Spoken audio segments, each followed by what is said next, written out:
Podere Belvedere è un luogo in campagna, un'azienda agricola, dove abbiamo camere, ma soprattutto quello di cui mi occupo in prima persona è l'aspetto della ristorazione. Principalmente il nostro focus è sulle frullature.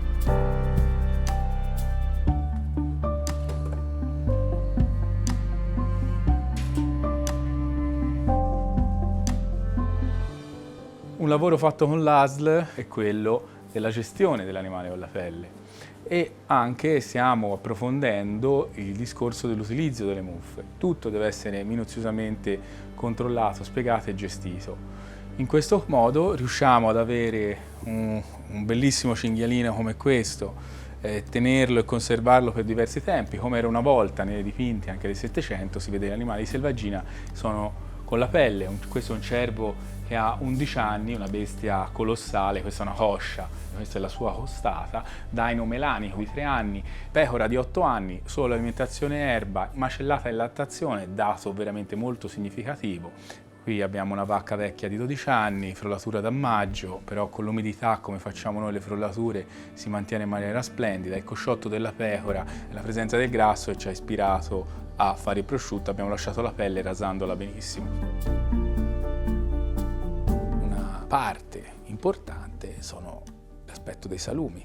Una volta mi sono immaginato che i salumi venivano fatti con quello che avevano, quindi quando avevano alla mano un animale di selvaggina, sì, si può fare un ragù, si può fare un umido, ma il resto poteva essere insaccato, poteva essere salato. Cosa facciamo? Aumentiamo l'acidità nel salume, l'acido citrico ci aiuta a creare questa acidità, così possiamo non utilizzare conservanti in maniera troppo importante. Quindi il salume anche in questo caso è interessante perché riusciamo a digerirli molto bene avendo un occhio a un prodotto sicuramente più straordinario. Dalla finocchiona di cervo vecchio fatta in vescica, il cavallo, il guanciale di cinghiale, un prosciuttino di capriolo, l'interiore di cinghiale, ai salumi chimera, composti da più animali, dall'anatra ripiena di cinghiale, arancia, la scorza, miele di castagno e finocchietto selvatico, colombaccio e pecora, miele di acacia, timo selvatico, così che la dolcezza lo renda più rotondo.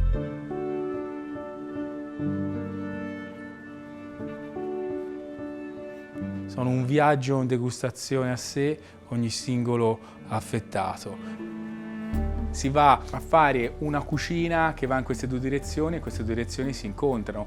Un sapore di ricordo e un sapore nuovo. Quando si va profondamente indietro nel passato, nel tempo, utilizzando materie prime e tecniche antiche, più antiche della memoria dei giorni nostri, si arriva a dei sapori nuovi, ma dei sapori che l'essere umano ha sperimentato per la maggior parte del tempo che è stato su questo pianeta. La pecora ha un processo di trasformazione condizionato anche dagli enzimi. Una pecora vecchia, una pecora di 8 anni, con uno spessore di grasso importante, tutta la vita ha mangiato erba, macellata anche in lattazione, che lo rende ancora più interessante perché il grasso che ha non è altro che il latte che diverrà. Il latte diverrà formaggio. Quindi questi processi sono condizionati anche da una parte funginea che crea delle componenti enzimatiche, le stesse che lavorano sui formaggi, rendano ancora più ricca la carne. E ora andiamo a fare il nostro pezzettino di carne alla griglia e servirlo anche con tutte le sue componenti. Quindi andiamo ad utilizzare tutto dell'animale così per ringraziarlo, per sfruttarlo al massimo. Vado a pulire un po' dalla parte ossidata perché l'ossidazione ha delle punte lattiche come si prende un formaggio molto stagionato e di conseguenza ha una spiccata intensità. In questo caso tendo a toglierla così che il sapore sia più puro. Andiamo a mettere un po' di brace, in questo caso una brace viva. Con la nostra idea di cucina che riprende un qualcosa di profondamente antico, logicamente non poteva mancare una componente del fuoco. al punto tale che non abbiamo fornelli in cucina, ma una griglia a legna e anche una cucina economica. La cucina dove si mette la legna sotto e abbiamo il piano che si riscalda con questa sfumatura di temperatura, così da poter gestire le varie cotture.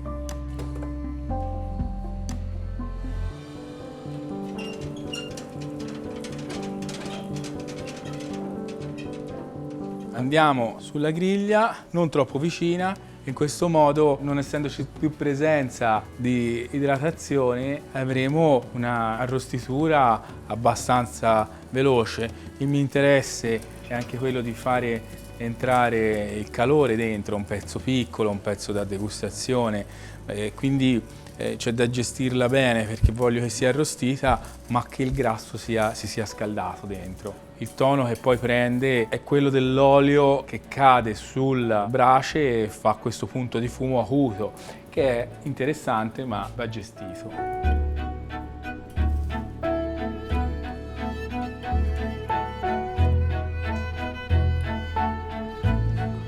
Taglio. Cottura sempre rigorosamente al sangue, profumo ricchissimo, sembra arrostito proprio un formaggio, e nell'impiattamento andiamo a estremizzare quei sapori lattici. Quindi qui abbiamo una ricotta matta, un pecorino e un erborinato fatti con il latte dello stesso gregge di questa pecora. L'idea è quella di esaltare i sapori della fermentazione al massimo, di mettere un pezzettino di erborinato, la carne, questo è il suo sale. Logicamente la pecora non è soltanto la carne per eccellenza, il filetto e il magro, ma andiamo a utilizzare anche la lingua marinata e poi affumicata. Come si può vedere dentro, io mantengo sempre le carni molto poco cotte, mi piacciono che siano in questo modo, che si senta tutto lo spettro gustativo. La serviamo così che il cliente prima di mangiare la carne sicuramente mangerà la lingua. E questa è la mammella. Ha una cottura in un macchinario che la tiene a 60 gradi per 24 ore, la mammella intera con il suo latte dentro, il latte caglia, poi possiamo affettarla come un formaggio che ha tutta una componente lattica più avvolgente. Si parte dal sapore lattico più delicato, più ovattato, diciamola così, per arrivare fino agli estremismi dei sapori lattici di un formaggio, di una carne estremamente frollata, dello stesso animale in lattazione. Alla fine diamo il colpo di grazia con un pezzettino di questo affettato che è fatto con l'enteriora. L'ho fatto di questa forma perché volevo che avesse il ricordo di un formaggio e quindi ho usato una vescica. E poi aggiungiamo il prosciutto della pecora che invece di metterlo sotto sale per averlo ancora più delicato abbiamo inzuppato nel garum di pecora, così da avere delicatezza, ad esaltare anche i sapori. In questo modo abbiamo un tocco molto più delicato, è quello che volevamo perché spesso su degli animali così piccoli può arrivare ad avere una salatura eccessiva. Invece abbiamo una grazia incredibile.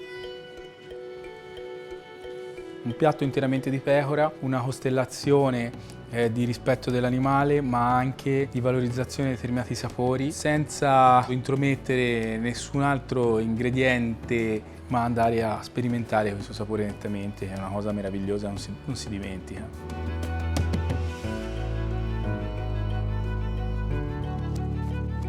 Abbiamo spesso parlato di garum e ora andiamo a vedere di cosa si tratta. I garum sono una bellissima tecnica che mette insieme l'Oriente con l'Occidente. Tecnica simile a quella della salsa di soia, ma la parola garum deriva dai romani, quindi utilizziamo degli enzimi, in questo caso degli enzimi prodotti da un fungo, e facciamo crescere. Si mette insieme la proteina con una parte di questo fungo, acqua e una percentuale di sale. In un tempo lungo che può anche superare l'anno, si ha questa salsa enzimatica veramente interessante a seconda dei percorsi, del tipo di proteina. Partiamo da questi più sperimentali a quelli che utilizziamo, abbiamo anche dei barili da 25-50 litri perché questi insaporitori sono interessanti al posto del sale, ma anche per avere un arricchimento di sapore, dare quel tocco che rende interessante l'ingrediente.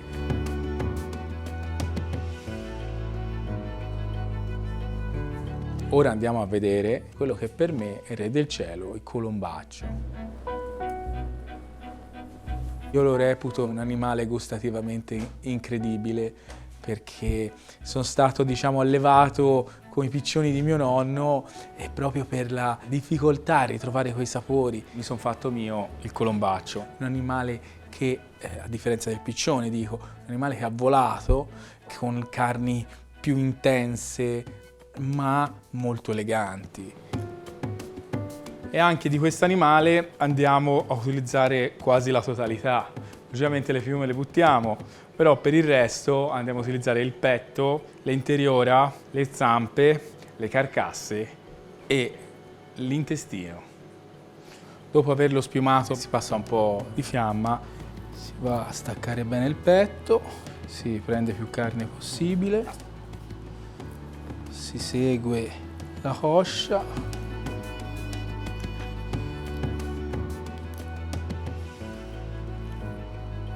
Dividiamo il petto dalla coscia lasciando sempre un attimino di pelle in più, stacchiamo il filetto che ci servirà per fare un'altra situazione e mettiamo insieme agli altri.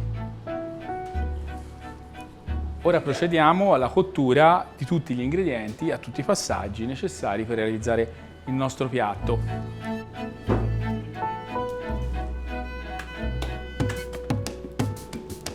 L'aspetto romantico che ha la legna è indiscutibile, c'è da pensare qualche minuto prima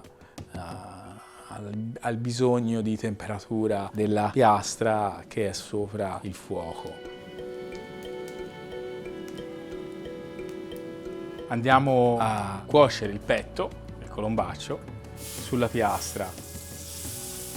Questa è la parte della pelle per proteggerlo un po', perché io non voglio che ci sia una cottura eccessiva, voglio che il calore sia esterno, la cottura sia esterna, così che la piastra ci aiuta a fare questa cottura rapida esterna senza dover entrare, penetrare e stracuocere questo petto. Vogliamo il sangue, vogliamo che si percepisca tutto il sapore. Poi andiamo alla griglia. Mi allungo un gocciolino d'olio, voglio che ci sia un po' di fiamma, voglio essere rapido, non stare troppo tempo sulla griglia, non cuocerlo troppo, voglio che mi mantenga ancora l'aspetto crudo, ma voglio che prenda un po' di punto di fumo. Ecco qua.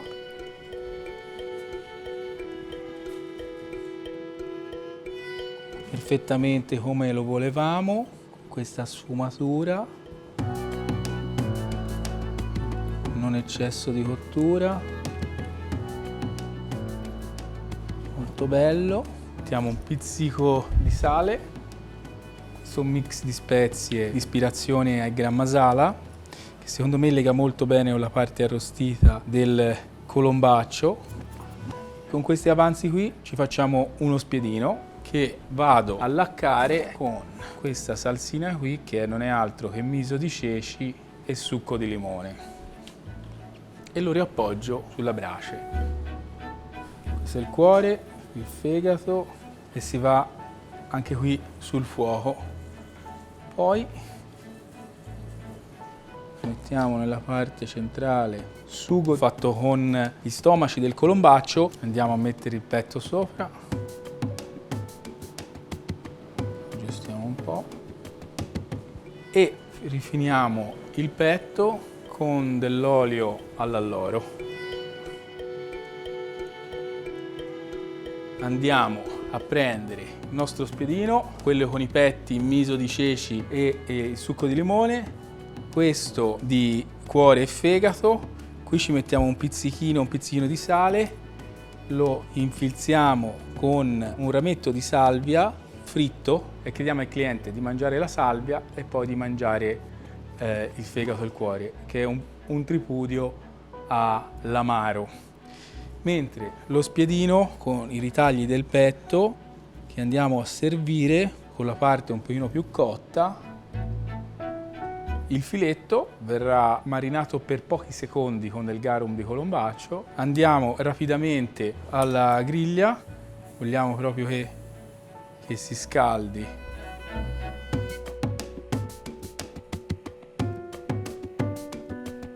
Concludiamo con la coscettina affumicata e impanata in una polvere di fiori di sambuco. La lasceremo tenace da far lavorare un po' il cliente perché verrà abbinata con un brodo ghiacciato di colombaccio con questo fungo nero e olio alla menta. Così questa alternanza caldo, fresco, affumicato, mentolato diventa veramente molto interessante.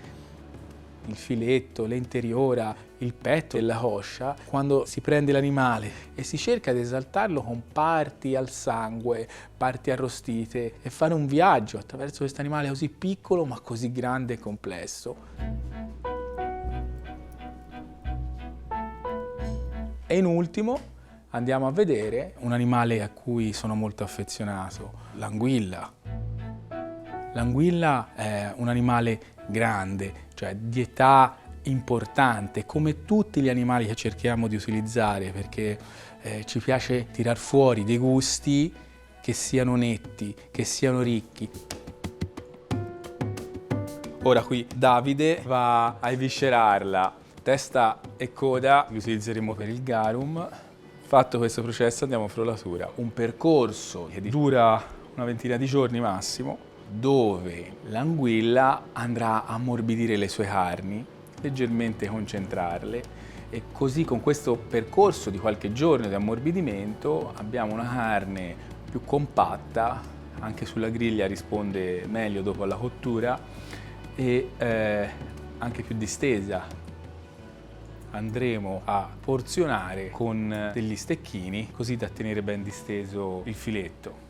Procediamo alla cottura dell'anguilla. Prendo la brace da una parte così che sia un po' più delicata.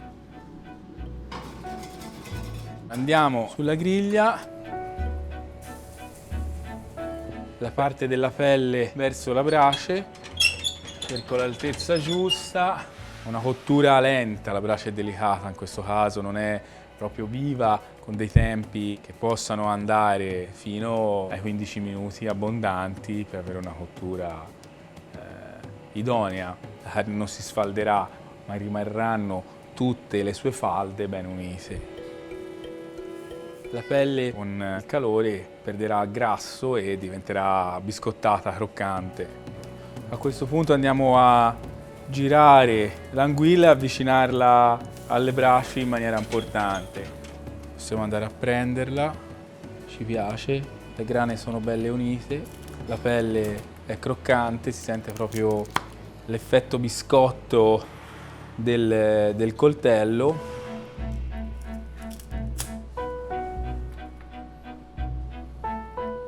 Andiamo poi per portarla al pass.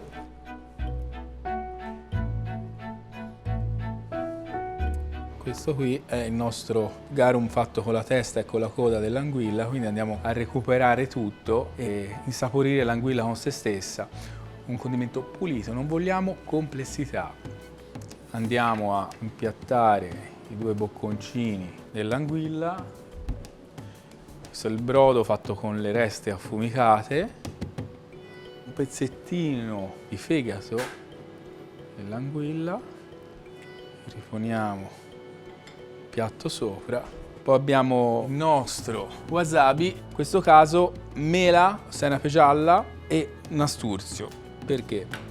Andremo a mangiare l'anguilla, dopo possiamo mangiare l'interiore, bere un po' di brodo, ma richiedo che l'ultimo cucchiaio del pasto sia fatto con queste componenti di ricchezza gustativa, acidità, lieve piccantezza, dove abbiamo quella pulizia assoluta.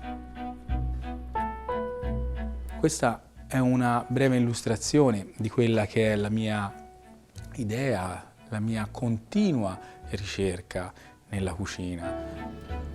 Spero di avervi incuriosito, di essere una fonte di ispirazione per qualcuno. Un saluto agli amici di Italia Squisita. Vi aspetto a Podere Belvedere, nelle colline fiorentine, a sperimentare gusti nuovi, ma vecchi quanto l'essere umano.